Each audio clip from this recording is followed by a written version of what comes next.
privilege of introducing our next group of speakers, and next up we're going to have Lieutenant Timothy Beck.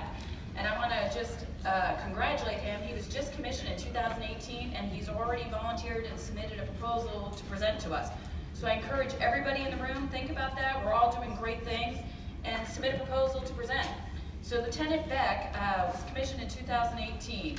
He's a research engineer with the Centers for Disease Control, National Institute for Occupational and Safety and Health's mining program in Dust, Ventilation, and Toxic Substances branch in Pittsburgh, Pennsylvania.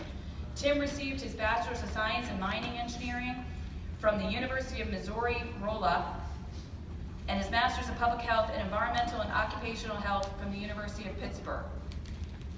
Tim is also a member of CDC's Global Response Team, and he participated with CDC's team for the Ebola response in 2014 to 2015 in West Africa.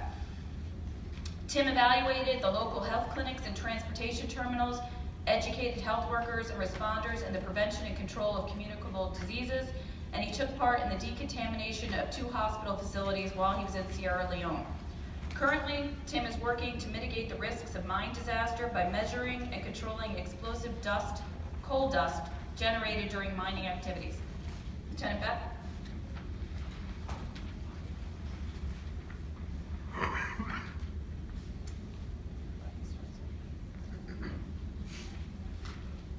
Thank you. Good morning. Good morning. So I've done a lot of work in dust, and I figured I'd share some of that with you today. So disclaimer, I'm not a certified industrial hygienist, and these views are mine alone and not the CDC's or NIOSH's. And the bottom line up front is that a lot of what we do creates dust. And there's a lot of ways we can measure this dust. And I wanted to highlight some of the ways that NIOSH has developed tools to make that job easier. So very quickly, I want to give a little bit of an overview. It's didactic at a point about some of the definitions and terminologies, just so we're all on the same page. Talk a little bit about health consequences so that I hit my objectives.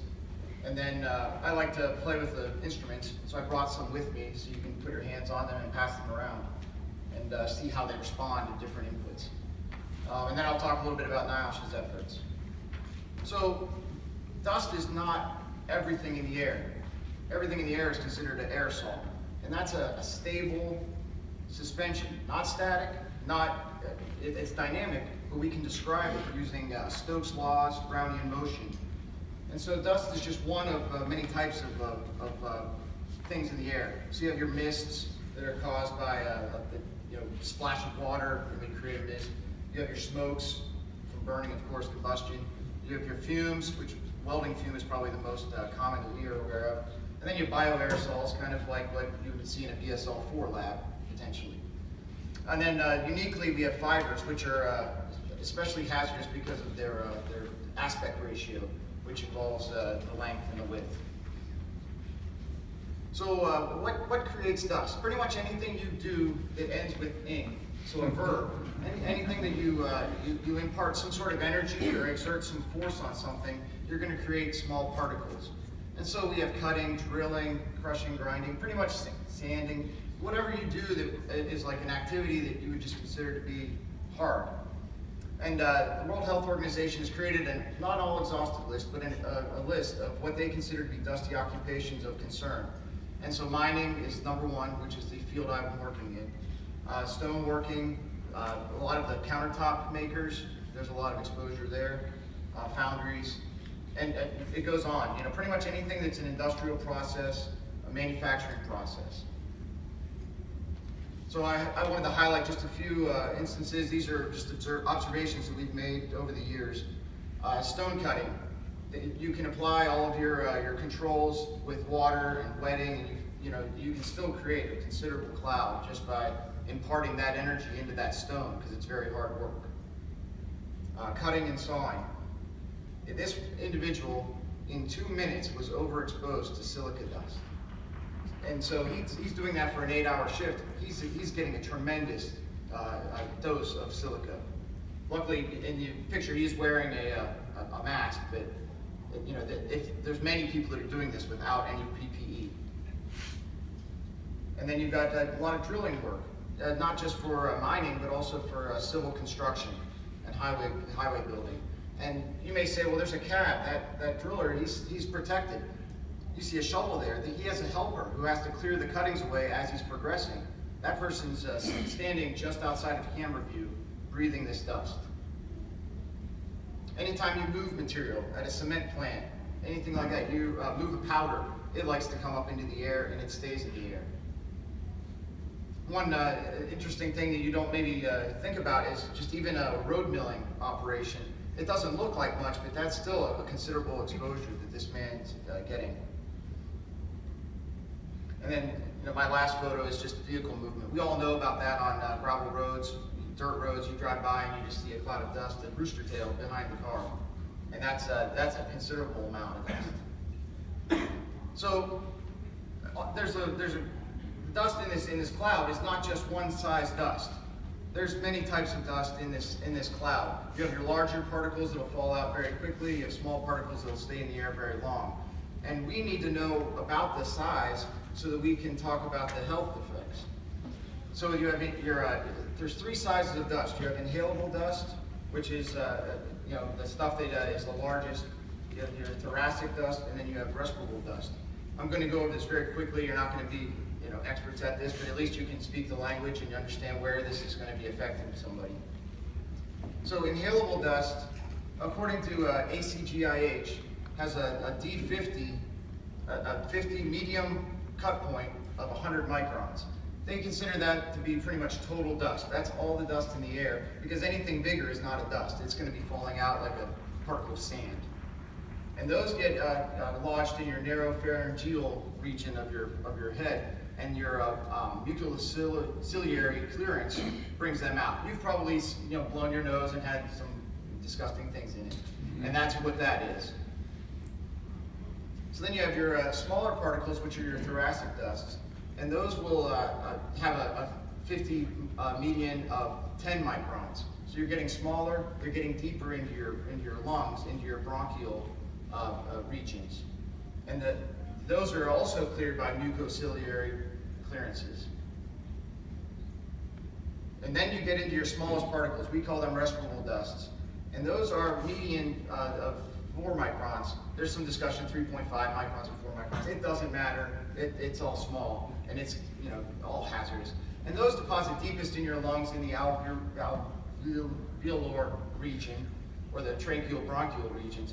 And they are removed as well by some of the mucociliary clearances, and bronchial movement, like a cough.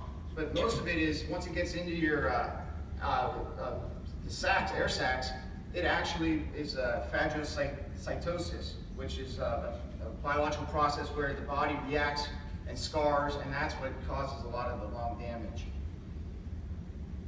So some of the diseases are in the lung, and these are the pneumoconioses, the silicosis, and different aggravations of different diseases. But you also have your chronic bronchitis, and unfortunately you have lung cancers that can develop from some of these overexposures. But the load on your lungs and the burden that it places on your inhaling and exhaling and bringing oxygen into your system also puts a load on your heart.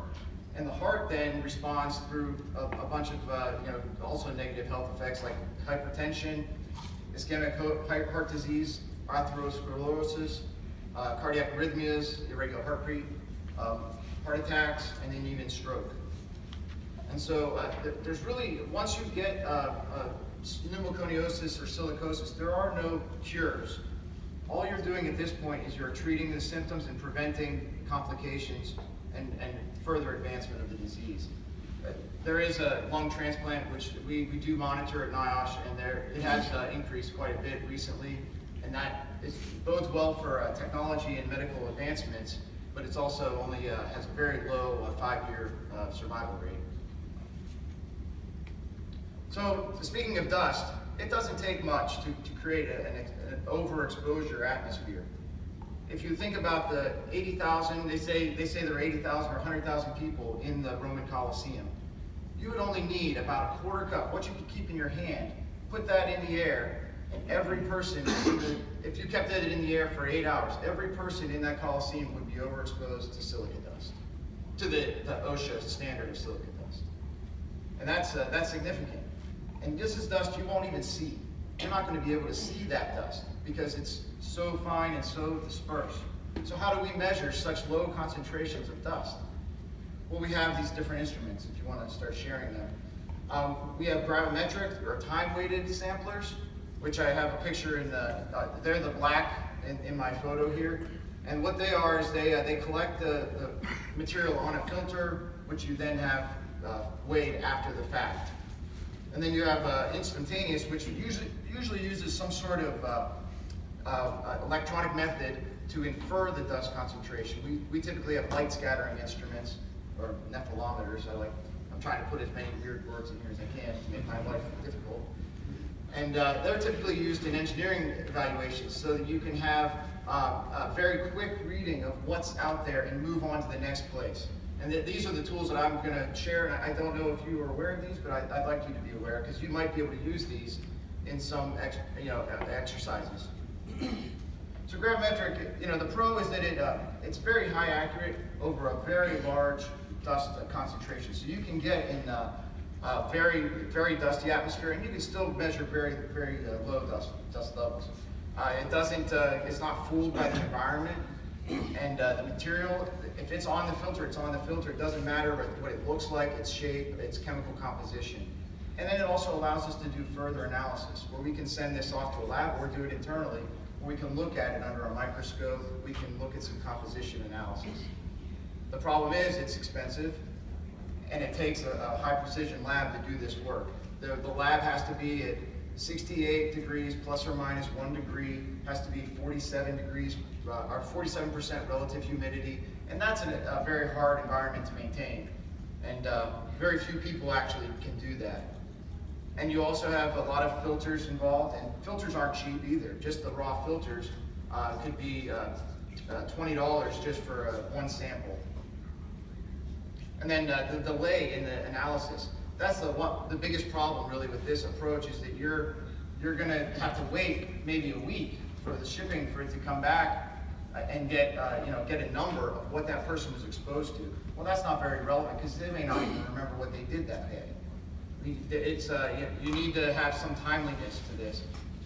And so I'm going to talk about the instantaneous, which is a little bit more, it has its drawbacks, but it's a little bit more responsive. And I wanted to highlight the three parts. In the one that's going around, it's got a pump, a sampling head, which is a separator, has a cyclone, and then it also has a filter inside that sampling head, and that's how you would collect it.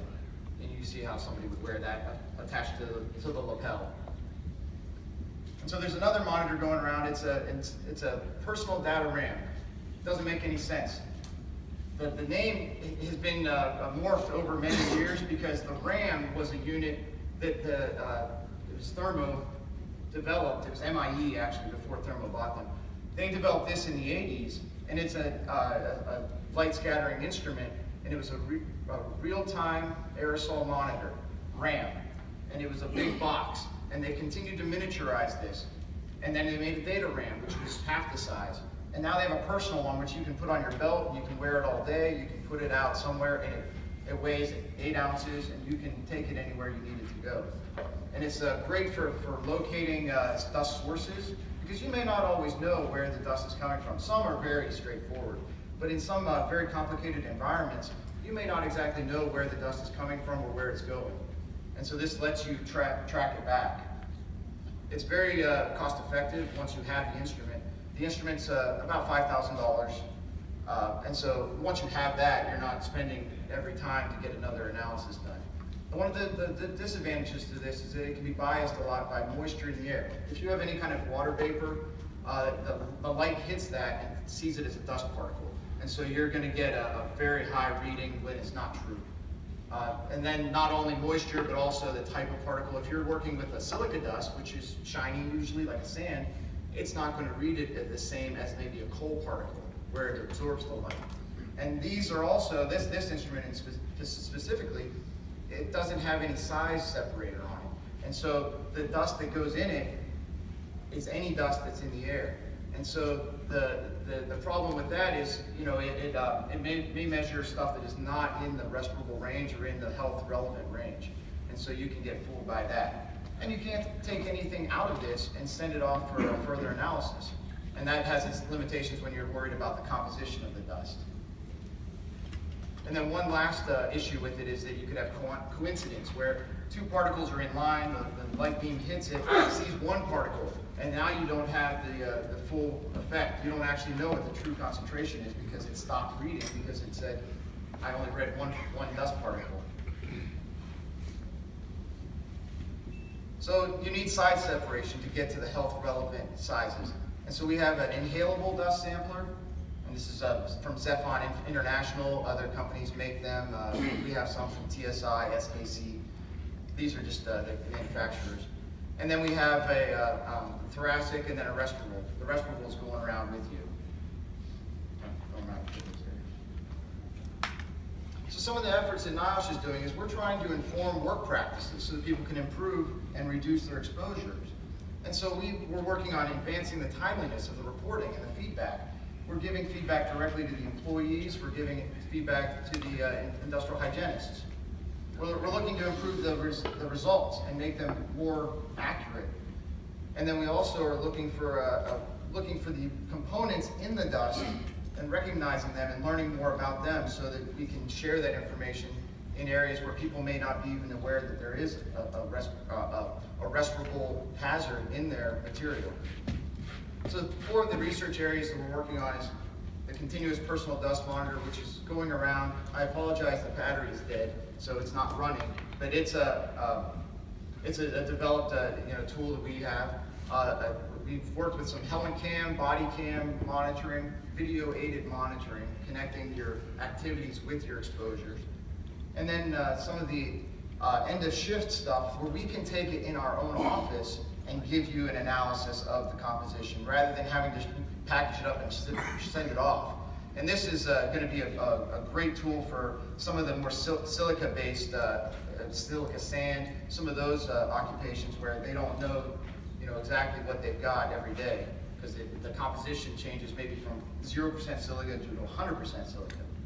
And then we're working with elongate minerals because they pose a very specific health risk. And there's bio relocation inside your body. I mean, they do a lot of things that can really mess up your systems.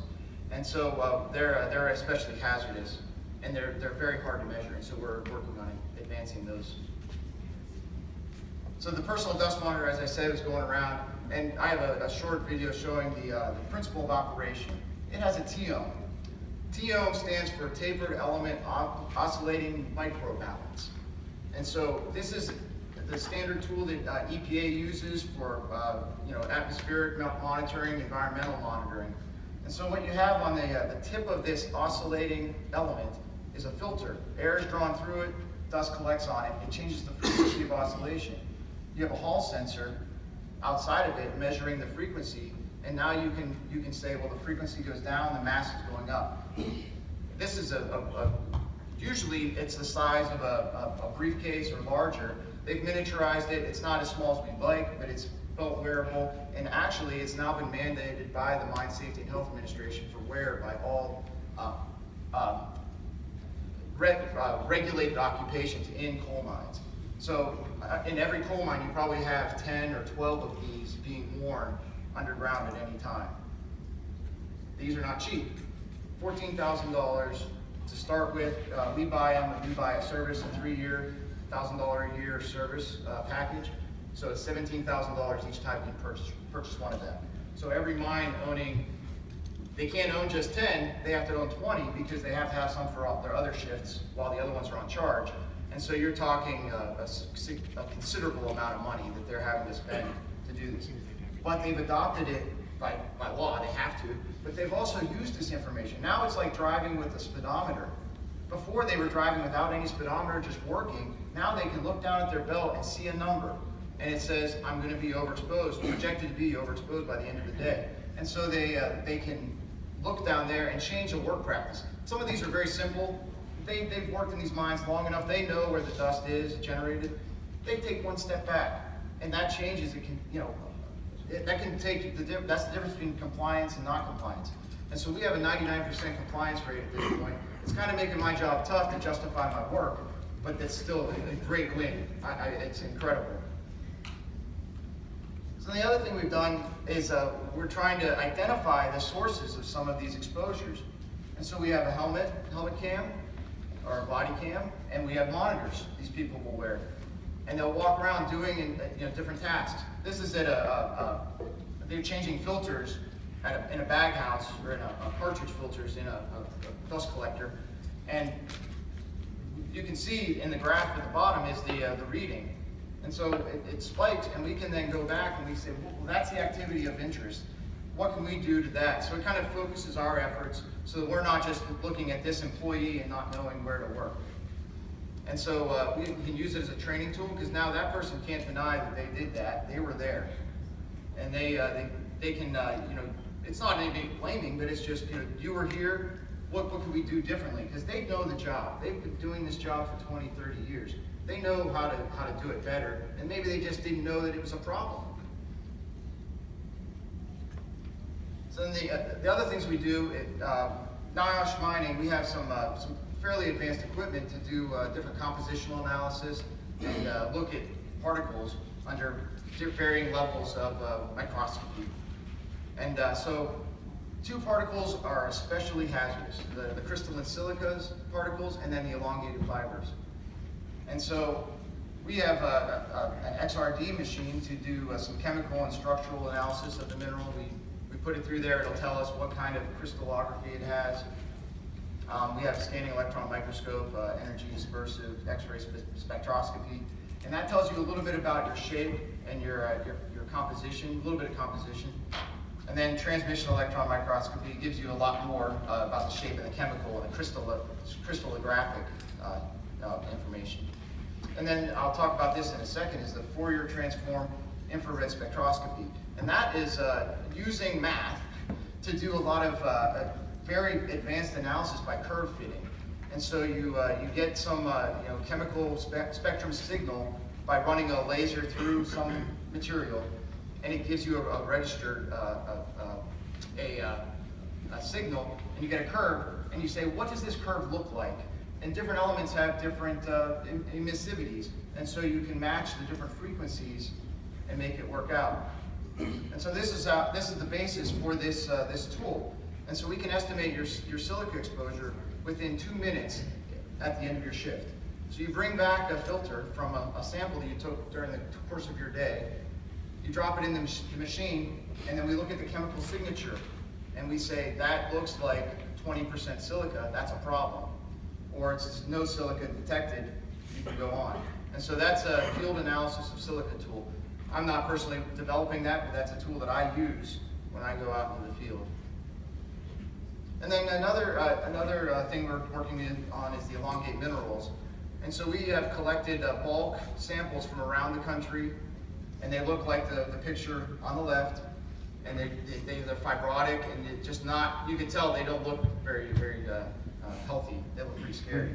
And then we take them back, and we've done some analysis, and we're trying to develop a common methodology to characterize them and to describe them, because right now everybody just says, oh, it's asbestiform. Well, that's not enough information. We need to know a little bit more about this particle. And so we've then used these samples, and we have, NIOSH has other divisions which do health effects, and we can then characterize different samples, send them to different samples. They can actually, they can actually test them in their labs on different organisms, be it, cellular level or even at the mouse level, and do mice studies and see what the effects are of these different particles on their health. So that's all I have. I know I went through it very quickly. I wanted to give you a little bit of a chance to see some of the equipment. If you have any questions about that equipment, I'd be happy to ask or answer them.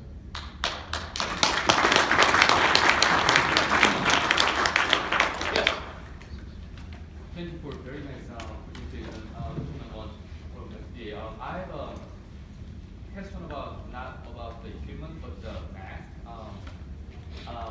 I saw the recent news that it's not even recent news anymore, but in South Korea, the dust problem is a huge public health even hazard right now.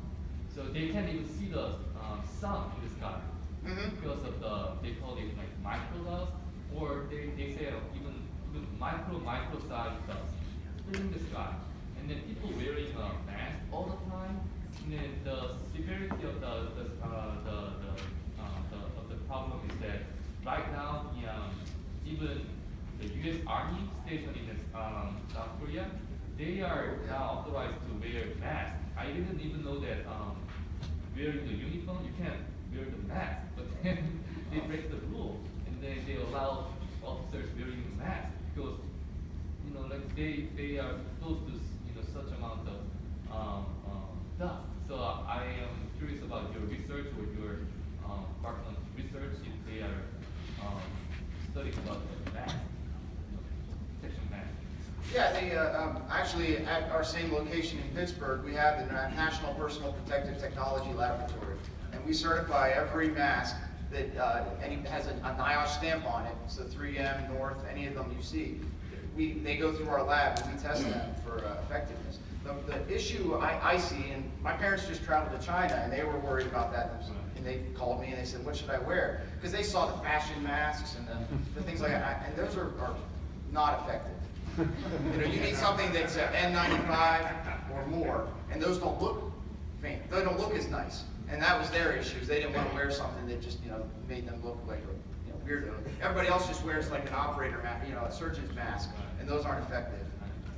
So I'm sure that the Army has a big issue, and I don't know that the problem is you're getting into like the environmental issues, and those are in occupational, we have control over those people, for 8 hours at least, and we can tell them what they're going to do. And once it gets out into the environment, it's really out of your hands, and that's a big problem. I'm not an environmental engineer, so I'm not sure where you would go. So related to that question, I know your presentation focused on 4 microns and above, or perhaps 3 and above, and EPA has done a lot of work on PM 2.5. And in fact, they just released, it's actually not finalized yet, but a draft report on the impact of PM 2.5. So just curious, on the workplace, are we just not there yet? Being able to measure effectively in the workplace for those levels, and why are we focusing on that? Perhaps that's not just regulated yet? Yeah, well, that's where the environmental and the occupational there's no consensus. But PM 2.5 is very similar to respiratory size dust. You have a 4 or a 2.5 micron difference. It's very little, actually. We do have a nanotechnology laboratory. We are doing nanoparticles and doing some things like that. The equipment for that takes up much more space. It is not portable. It's not even probably desktop.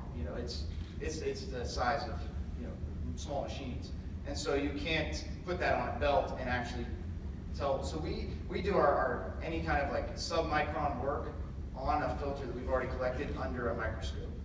And that's kind of how we've worked to characterize their exposures that way. All right, well, hey, thank you very much. There's lots more questions. We're going to have a 2-hour break in between, so please catch Lieutenant Beck then, but we want to stay on schedule, so thank you very much.